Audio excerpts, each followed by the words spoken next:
Alright, welcome back to a new Fire Emblem game. We will be playing Mystery of the Emblem this time around, and I'm pretty excited to be doing this game. It's one of my favorite Fire Emblem games of all time. As I mentioned a few times through the genealogy playthrough, this game is a remake of the first one, but it adds on a bunch of content and removes some of the original game at the same time. Some unnecessary maps, if you will, and some unnecessary characters that really sucked ass, to be quite frank, in that game. So yeah, it added a lot of quality of life. It did a lot of good things for the game. But there is one particular thing that I really don't like about this game in comparison to the NES game, but we'll get there, or I'll bring that up once we get there.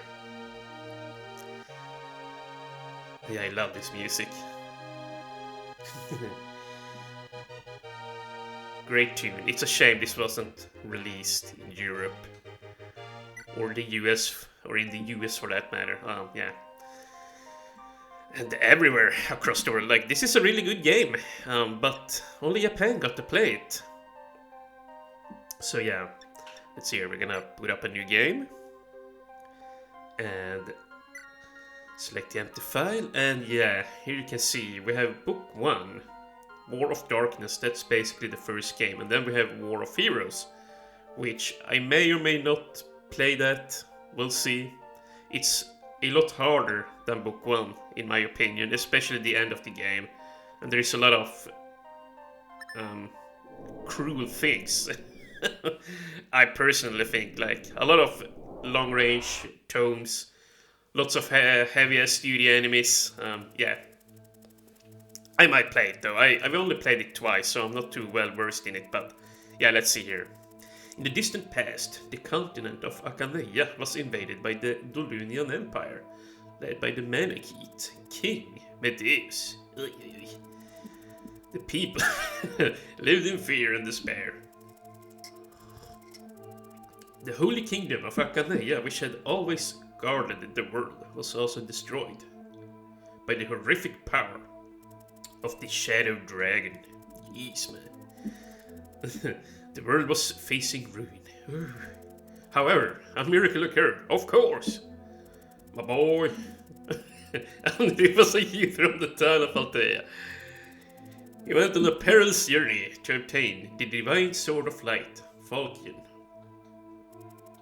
and used it to challenge and defeat the Shadow Dragon, Medeus. With Medeus' fall, the Dolunian Empire was vanquished. The kingdom of Akaneia was restored, and the world entered an age of peace.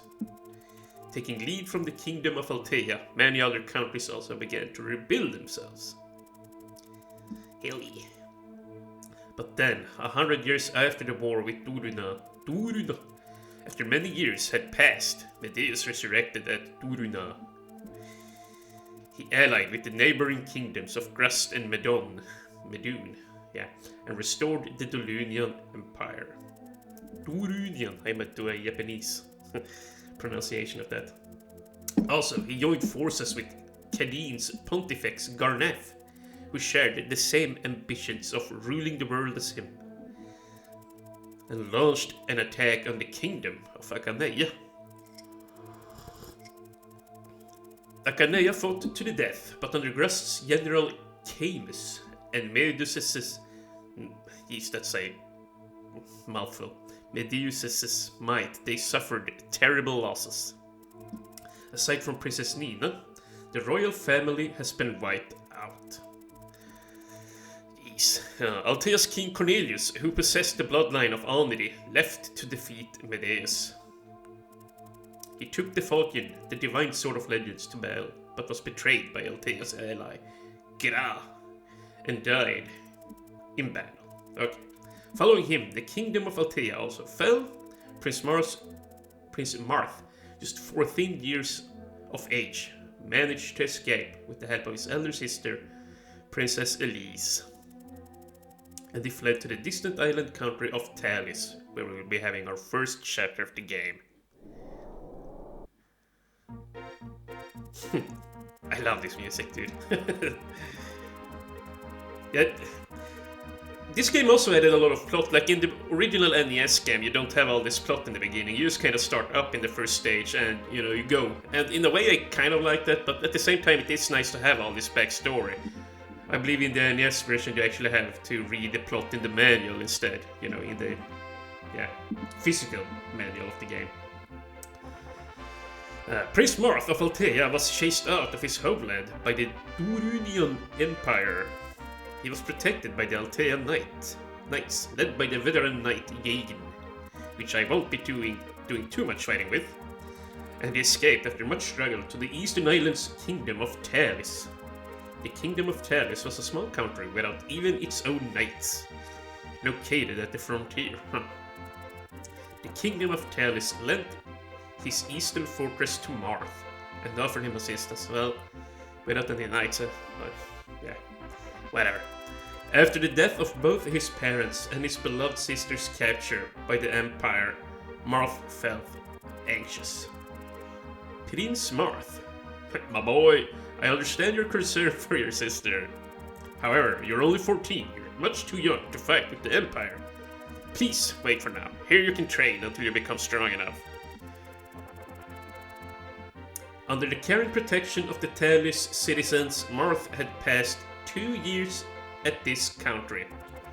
Right now, it is fast approaching the day that he becomes 16 years of age. Awesome. Yeah, look at these graphics. Quite a step down from genealogy, right? But it was the first Super Nintendo Fire Emblem game, so, you know. It kind of reminds me of the graphic upstep, you know, from Super Mario 1 onto the Super Mario All-Star version on the Super Nintendo. Like, it looks good, but it doesn't look as good as a freshly new-made game, if that makes sense. Prince Marth, Shida, has come from Talys Castle. What? Shida? What's happened to the castle? Marth, my boy, I'm glad to see you. The Galder pirates suddenly attacked us. They took over the castle and killed lots of people. Please, you got to rescue my father. Don't worry, Shida. The Bristol Day Knights are here in the fort. We won't lose to those pirates. Come, let's go to Talys Castle together. And here we go. Awesome music. Awesome freaking music. So yeah, oh geez, the cursor moved very slow in comparison to genealogy. Yeah, look at this. This is a pain. I believe we can actually increase the speed. Here, yeah, there you go. Okay, much better, I think. So yeah, for this first map, there are a couple of things to point out. It's a very simple map, really. Just a bunch of enemies that are quite easy to take out and get experience from. Villages in this game, as you might recall if you watched my genealogy playthrough, is villages burn up in one turn in this game instead of like 8 or 9 turn or however many turns it took in genealogy, so you gotta be really quick to rescue them. And also, only your main hero Marth can do so. So yeah, I'm not gonna be explaining too much about stats and stuff of that nature in this game, or maybe I should, I don't know. Like, I'm just assuming that everybody watching an old game like this knows, like, at least the very basics of Fire Emblem, like how attack speed and all of that works. And the weapon weight, yeah. Although, I gotta say, I don't remember, personally, like, if you see down there in the left corner, I have an attack speed of 6 on Marth. Yeah. I don't remember in this game, like, do you only need 1 attack speed over your opponent to attack twice, or do you need like 3 or 4? I always forget those things in whatever Fire Emblem game I'm playing, which is quite annoying. But yeah, let's see here. Here we have Shida. Shida is one of my favorite units in this game. Like, yeah, she's cute. She has pretty good growth. Except for in strength. She typically lacks strength, but that won't be an issue on the promotion. And yeah, in this game we actually have slim lances. We don't have that weapon type in the original game. You actually need to use iron lances on her, and as a result, she becomes quite slowed down. So yeah, she's a little bit better early game here, I think. Although of course in the original game you could just shift over the silver lance onto her, and that way she'll just kick ass either way. Yeah, Jagen has a silver lance. I don't remember what weapon level you need for it, but I think she might be able to be able to wield it at once. I'm not sure actually, but we'll find out soon enough. Like, I'm no expert at this game. Like, I've played it quite a few times over, but you know, I never learn everything about any Fire Emblem game. I just play them casually and I try and have a good time. So yeah, here we have Kain and Abel, really good cavalry units. They have terrible luck though, so you gotta be a little bit careful. Luckily in this game, luck gives you anti-crit, which it doesn't in the original, which is one of the reasons I find that game very annoying to play at times. But yeah, I think, just for here in the beginning, that I'm just gonna ride on up. I'm gonna equip my Iron Lance. Abel, I'm gonna have go right here for a very specific reason. I typically like buying an additional lance and an additional javelin. And yeah, I have the sniffles. Do you want to continue shopping? No.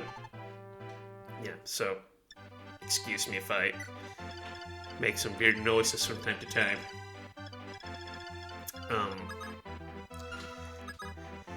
Yeah, I think this guy will be safe. 7 defense. Yeah, okay, they only deal 5 damage. We don't need to look around it too much, or we can just move on up. And I honestly don't, yeah, I really don't want to use Strog very much. Like, he's a decent unit, but in my opinion, it's a waste of experience. To give him any experience, basically. Yeah, here's what we're gonna do. Gonna give Jagen a javelin. Believe it or don't.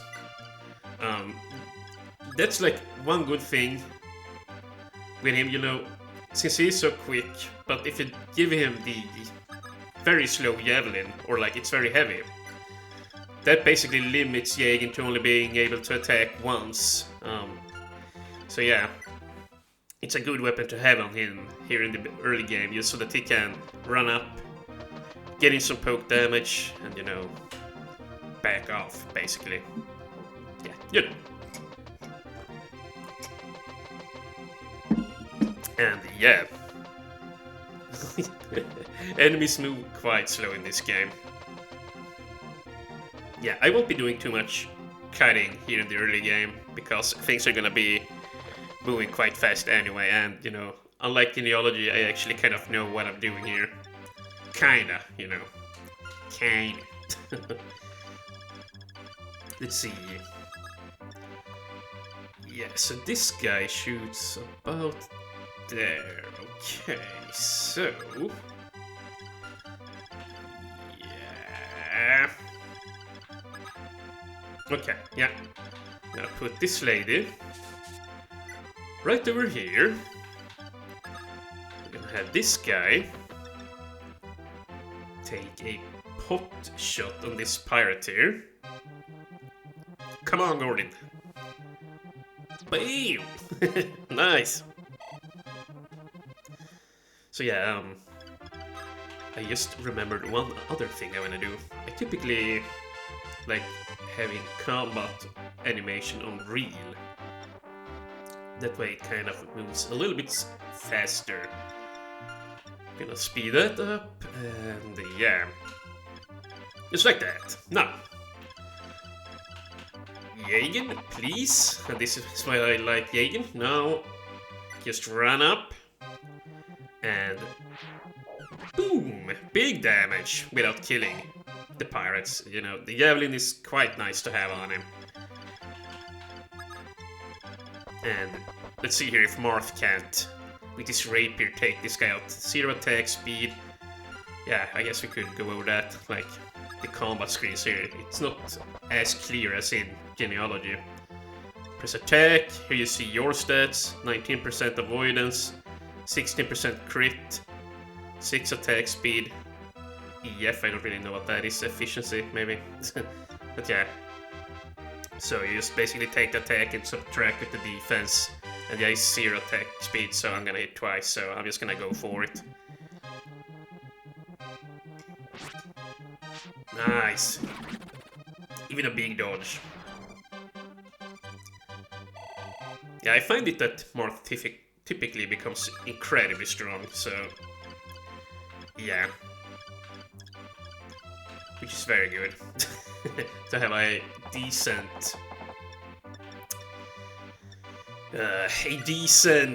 whatchamacallit, protagonist for once. Although Sigurd was incredibly strong in the 4th game. Let's see here. Yeah. Block off this guy just a little bit. I don't think these guys have hand access yet. Yeah, no, so... I'm pretty much safe. I'm just gonna take Kane here. And I think he can take this guy out. Yeah, 7% avoidance, so I shouldn't miss here. And bam, nice. Okay. Hopefully that pirate goes for a Shida. And yeah, that will be that turn, I guess. I wonder if we should like do some weird thing up ahead, like in the playthrough, like maybe if well, you know, since Fernando basically is commenting on every single video, maybe is there any special character you would like to see me play or something like that that could be interesting? Even if it's a shitty character, I could, you know, try and use power boosters and power that character up. That could be kind of fun, I guess. Using one of the X-Boys or... I don't know, maybe the Bantu guy, you know. I never used that mana kit, but... oh well, we'll see. We'll see. But I'm open for suggestions. I don't think I will be locked out of clearing the game. I know it pretty well. Once again, I'm no pro at it, but I'm fairly confident that I can get through it, even if I am crippled a little bit. But yeah, look at this. The Javelin on Jagen. Incredibly useful. Yeah. Yeah, Jagen is pretty bulky actually, 9 defense. Yeah, he isn't too bad actually, he's a pretty good unit. I just don't like using him. He has terrible growths, but obviously if you give him boosters, like, he's basically a free paladin, which, you know, becomes even viable in the late game as long as you just beef him up with items. But yeah, I usually like to use those items on other characters, preferably cute girls or cool dudes. Let's see here. Yeah, I gotta get reacquainted here. 100 accuracy on both weapons, but the Steelbow has 90 hit. This is 100 hit, so... well, this is probably gonna be around 93% then, maybe? Yeah. Boom. Well, still very good damage there. Oh yeah, you can never get more than 10 ship experience in this game, I forgot about that. Basically, if you deal 3 damage, you'll get 3 ship. If you deal 14 damage, you'll at most get 10. This guy's up here. I wonder how I should deal with those. This guy has 11 hit points. You know what? we could be a little bit greedy here. I don't think the gambling will deal 11. Oh, it will. Whoops. Okay, well, Ed will get a bunch of experience. I was gonna ship and take him out with my guy here, my Marth. And actually, I just realized something. I need to buy him a regular iron sword, so I'm just gonna have my boy Drog do that. And excuse me. Once again, I might become a... I think I'm coming down with something here. I'm feeling a little bit sick, but... Okay. Whatever. No, let's not focus too much on that. Let's just move up here and... Yeah, let's show this off. We can actually dismount horseback units in this game. And it's not necessarily a bad idea, because when you're off your mount, you know, you wield iron swords, and those only weigh 2. Yeah. Not where you can actually remount in the same turn here, but yeah, let's just display here. Like, yeah, 7 might, but weight of 6, 100 accuracy, so iron swords are much more reliable than lances. So yeah, let's just use the iron sword I figure, just to show it off. Ooh, Kane! It's a big ass crit! Hell yeah! Yeah, I love the sound effects in this game when you crit. Okay, well, that wasn't a very good depiction of it, but you know what I'm saying. Yeah. So yeah, I hope everybody is having a good or a nice day or morning or whenever. I'm currently recording at 8 a.m. here, very early morning. And yeah, I just felt like playing some Fire Emblem here, which is what I'm gonna do. Try and record a few episodes here. Actually, okay, so here's what we're gonna do. We're gonna buy the sword, and I'm gonna go ahead and get another javelin. This guy can actually do some shipping too with it. And now I'm wondering, I would like to just put Sheila here, which is probably what I'm gonna do. And equip an iron sword, yeah, it's the same with her, like you can dismount if you don't want archers to kill you, which is fairly exciting. Of course, she loses her magic resist down at the bottom. She had 6 magic resist, usually, but yeah, she loses that when she's not mounted. Yeah, you might lose a few stats across the board whenever you dismount on various characters, but yeah, you know, sometimes you gotta do what you gotta do, you know, to survive. Yeah.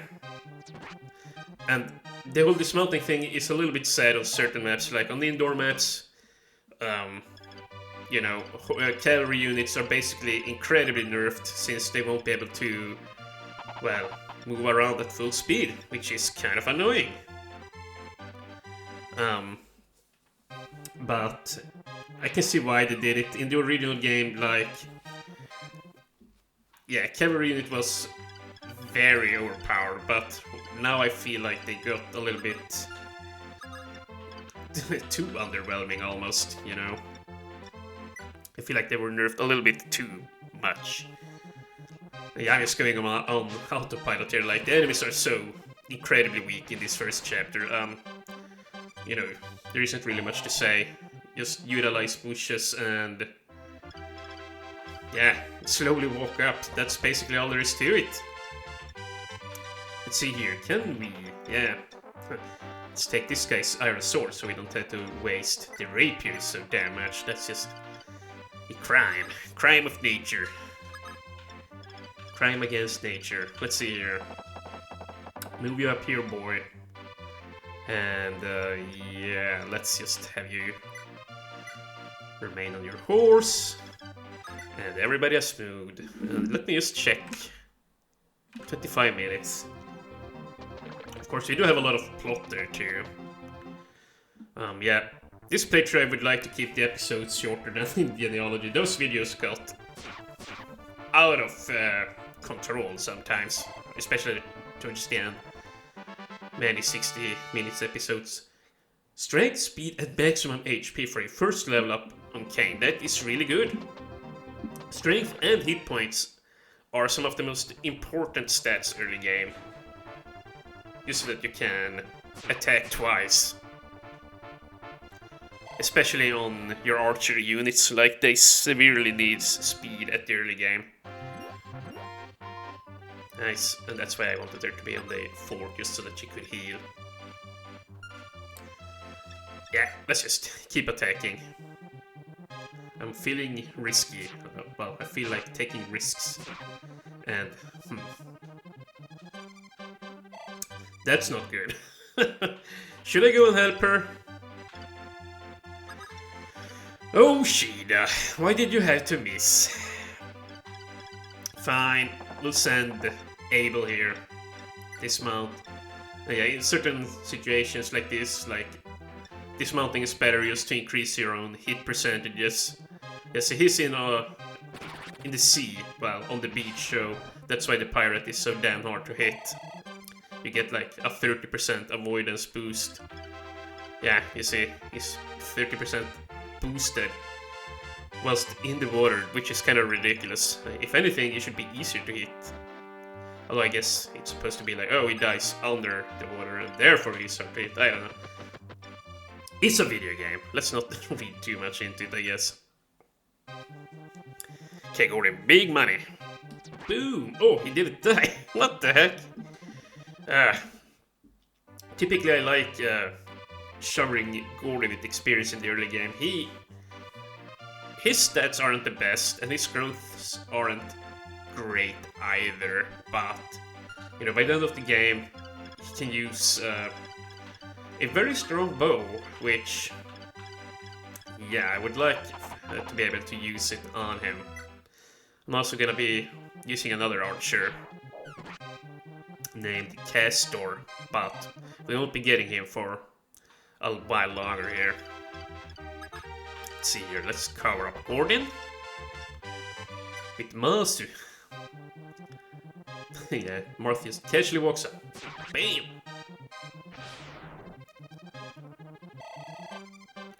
And now let us just... yeah, we can just walk up. I don't think those guys up there at the fort comes at us. What the heck, I'm just gonna take a stab at this guy. There you go. Yeah. Kane.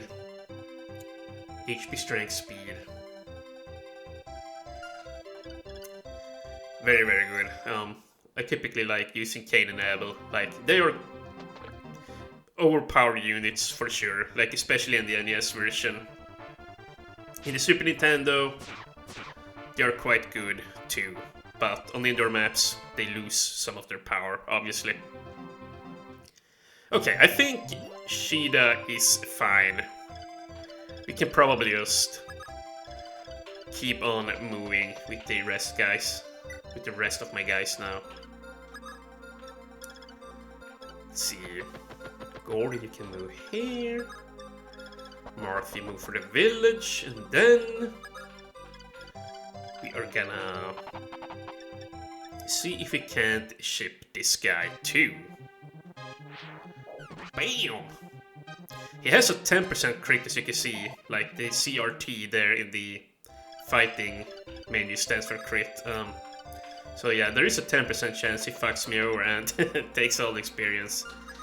But it's a risk I'm willing to take. Okay, yeah, I'm gonna look more closely at the boss in a second. I just want to finish this guy off. Nice, dude. That extra strength point is gonna come in so handy for Kane too. Like, yeah, he's gonna be a force to reckon with. Bam! Oh.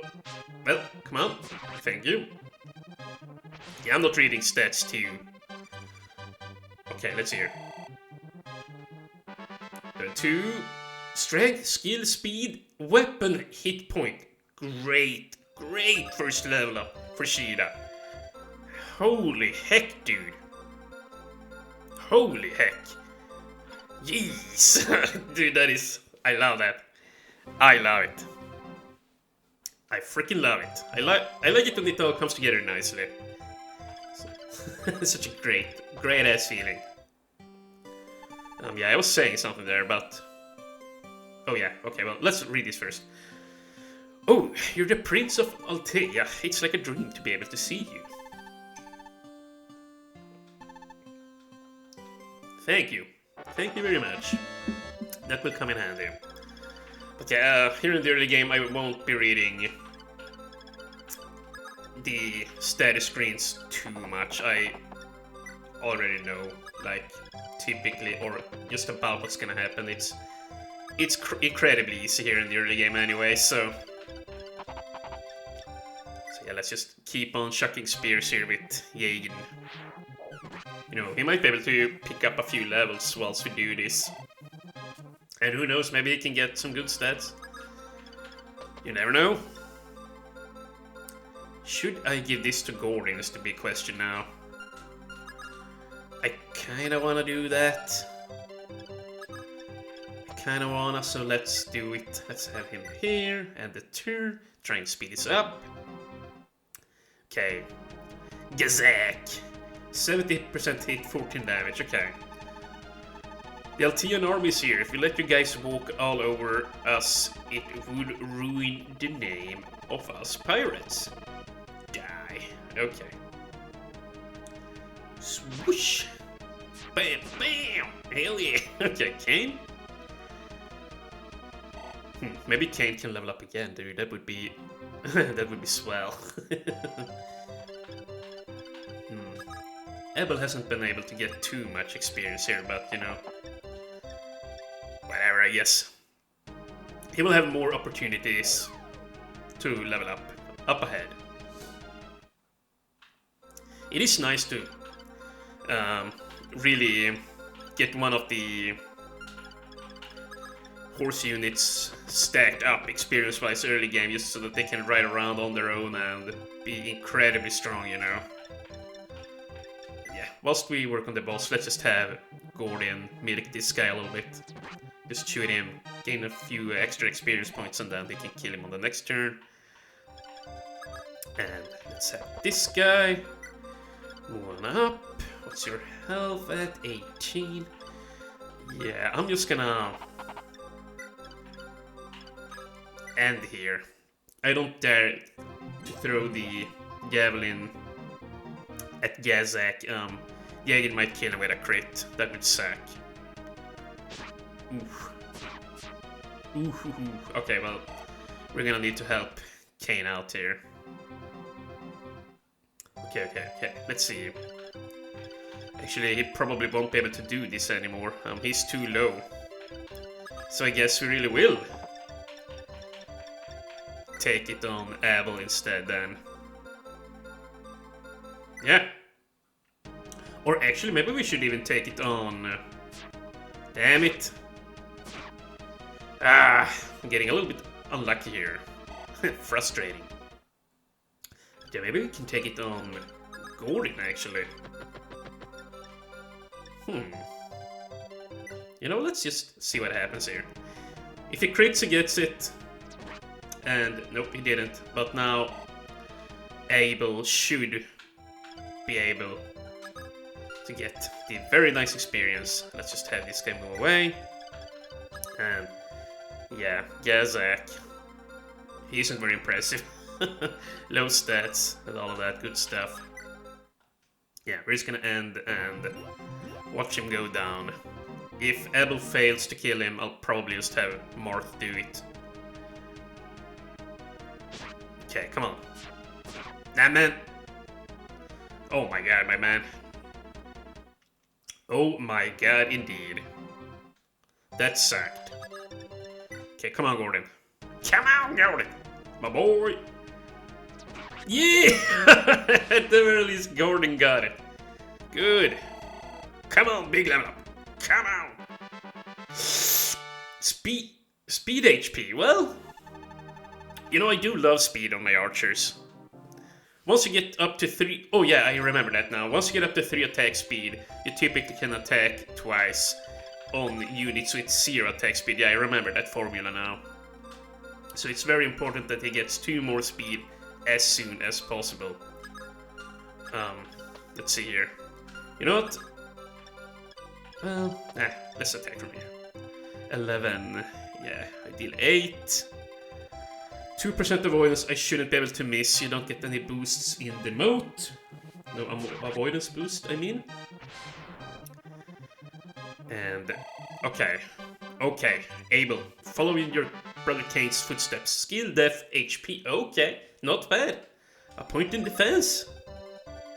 I prefer HP, strength, speed in the early game, but, you know, skill and defense isn't bad either. But yeah, that will be the first episode here. We'll take up the plot in episode 2 and yeah, see what happens.